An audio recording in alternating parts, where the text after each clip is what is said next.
งามอยู่ป่ะ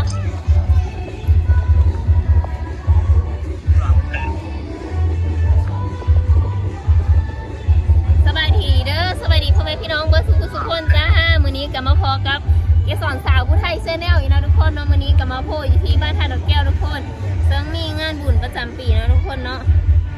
นี่น้องเก๋ก็ได้สติกเกอร์มาทุกคนถ้าเป็นรถจ้างค่ะ4คันนึงของเงินน้ำหลานเนาะแล้วก็แม่น้ำสาวหน้าของทุกคนแล้วก็น้องย้อนทุกคนตัวนี้น่ะประมาณบ่าย 3ไปปลายสากระซื้อคอนงานมาล่อเบิ้งงานตัวยังไปพี่น้องเกสีพาล่อเบิ้งแล้วในงานเพิ่นซิมี่เพื่อนแน่น้องทรงรุดแล้วนะสลิดทรงรุดคล้ายๆกับฟังไทยมันบอกคล้ายๆงานอะไรฟังไทยบอก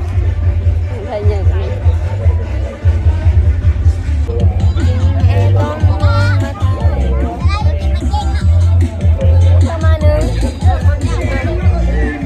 นี่สิเป็นตัวเมืองมันถัดเอาตัวเมืองอัสสพรนะทุกคนเยอะกินหรือว่าบ้านท่าดอกแก้วนั่นเองทุกคนถ้าเป็นบ้านนะบ้านท่าดอกแก้วค่ะถ้าเป็นตัวเมืองนี่เมืองอัสสพรนะทุกคนที่นี่วงดนตรีลงมาของได้พี่ทุกคนนี่สิเป็นวงที่ตัวเมืองเขาเองเนาะนี่วงดนตรีก็ง่ายเลยทุกคนเลยมือแรงมันสีมาเต็มยี่นี่เลยทุกคนว่างแห้งไหมวงมันก็หลายโต๊ะเติมแล้วทุกคนเนาะมีบอลที่ทำย่างมาเมื่อกี้นี้เป็นสไลเดอร์นี่ก็สิเป็นวัดมาท่าดอกแก้วทุกคนวัดเมืองอัสสพรเท่านี้นะนี่หลานสวัสดีค่ะน้องยอสีสบายดีไอ้น้ำสบายดีจ้าได้มาปรุงแล้วจังอย่าได้น้องบ้านนะเอาด่านน้องเก๋อย่าได้น้องยิงแล้วเฮ้ยไปทุกคนวันนี้สาวนางสิ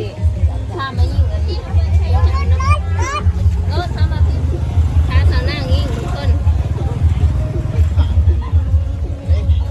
อันนี้น่ะลายมันนี่นะเฮ้ยมันเบลลูกนะโอ้ยกว่าอยู่มันเบล3 ลูก 5,000ทุกคนประมาณ3 ลูก 10 บาทนะ 5,000นะเธอฉันยิงก็ลูกนึงเธอได้ของลูกจ้ะพันได้ไปก็ไปแล้วก่อนว่าหรือนั่นเลยบอยิงรถเป็นปืนลมแก๊สปืนแก๊สไปเลยเจ้าหน้านั้นดึงอ่ะ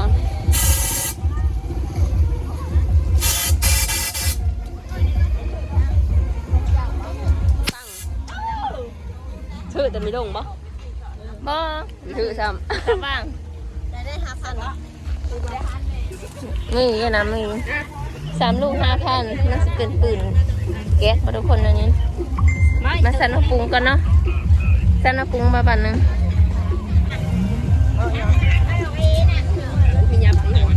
ยับไปแม่สาวนางสั่นมาปรุงป้านแม่นแทนผู้สาวสั่งนั้นนะป้าดอีกวันหนึ่งมาถือ3มาสุดท้ายสาวนางลุยแม่บาสโอเคเบาๆเถอะโอ้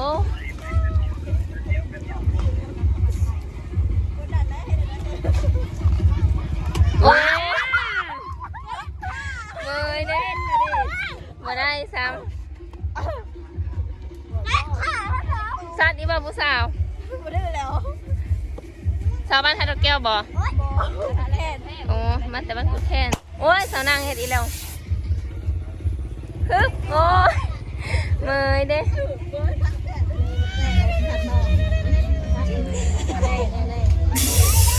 นี่ทุกคนเอาเกสีมาลองสัตว์เนาะ3 ลูก 10,000 กีบหรือว่า20 บาท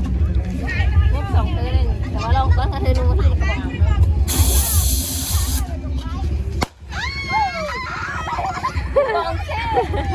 กล่องเส้น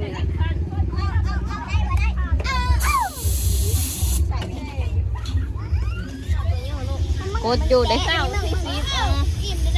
มีทุกคนห้องซันมากิ้งแล้วนะเขาซื้อมาบ้างมาไหมเพราะว่าหลานซีมาทางนี้น่ะรถเป๊ะจะนี่ลอยจะเอาตัวใหญ่บ้างน้องเก๋มาซิมบ้างมาเก่งเนาะทางหารคนเราทั้งซิมได้ซิมไปแล้วครึ่งนึงทุกคนโอ้ยฮอนเด้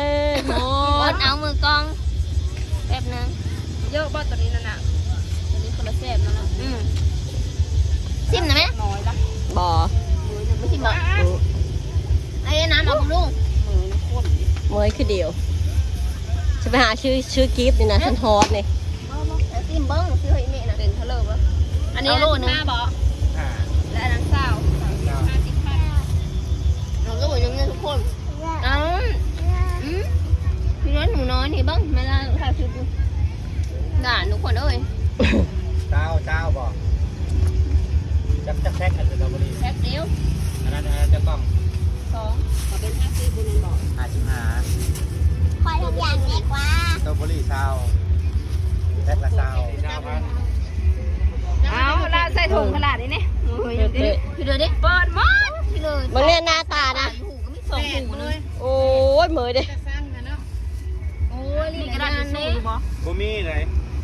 มีซะเลย พี่เลย ฮะ 25บลาแล้วนะ อย่างนะ 9,000 บาดน้ำขาวบ่ ตอนถามที่ อ๋อพี่เราพี่ยืนไปยืนหน่อยเหรอพี่ แล้วก็จ่ายค่าขนมเล็กน้อย อ้าวฉันฮอตเนี่ยพอละอู้ตาได้ธนา ค่าละค่าคือการคิดค่ากันไป นี่ทุกคนพ่อแต่แฟดนั้นได้อันนี้เนาะเป็นมาไม้นี่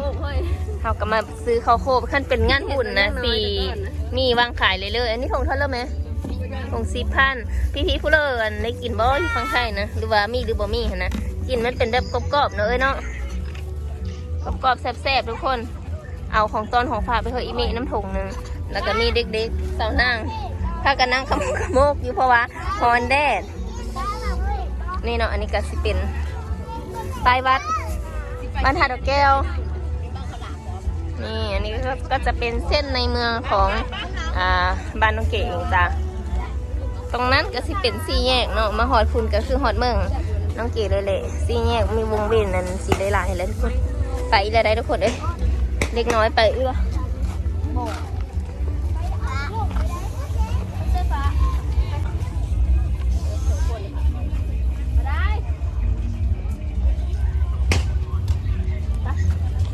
เริ่มเลย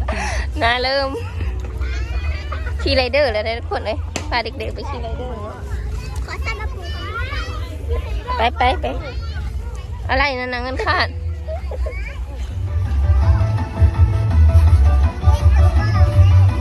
หรือเส้นเท่าไรเส้น3,000ประมาณ35 บาททุกคนเอาน้องแล้วก็ย่อน้องบ้างน้องเด้อ